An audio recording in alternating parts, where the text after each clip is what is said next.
আমরা যারা বগুড়াবাসী আছি মোমো ইন চিনি না এরকম মানুষ খুবই কম পাওয়া যাবে।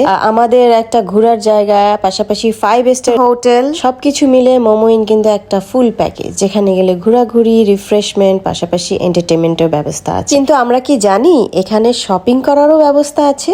এই যে দেখতে পাচ্ছেন শপ নাম্বার 1, এরকম সিরিয়ালি অনেক কয়েকটা শপ আছে, যেখানে হ্যান্ডমেড কিছু ক্রাফট, ক্লোদিং, কসমেটিক্স, এরকম আরো অনেক অনেক অনেক কিছু পাওয়া যায়। সবগুলো এত সুন্দর অর্গানাইজ করে নাম্বারিং করা, এত সুন্দর ডিসিপ্লিন, মানে দেখলেই মনটা ভালো হয়ে যায়। তো আমি আজকে আপনাদেরকে যেটা দেখাবো সেটা একদম ডিফারেন্ট এবং অনেক ইন্টারেস্টিং। সেটা হচ্ছে জারা। এখানে অরিজিনাল জারা ব্র্যান্ডের অনেক কিছু পাওয়া যায়। T shirts, pant, shirts, jacket থেকে শুরু করে মেয়েদের অনেক প্রোডাক্ট পাওয়া যায়। এটা দেখে আমার যে এত খুশি লেগেছে। লাস্ট যখন সিঙ্গাপুরে গিয়েছি, এক একটা টি শার্ট প্রায় একদম মিনিমাম কস্ট হচ্ছে $35, $40, $42, $45 করে, যেখানে আপনি এখানে পাচ্ছেন খুবই রিজনেবল প্রাইসে। তবে হ্যাঁ, এখানে অনেক প্রোডাক্ট একসাথে রাখা আছে, দেখে বুঝে শুনে তারপরে নিতে হবে। পরবর্তীতে সময় সুযোগ বুঝে এটা নিয়ে ইন ডিটেইলে একটা ভিডিও দিব। আজকে এই পর্যন্তই।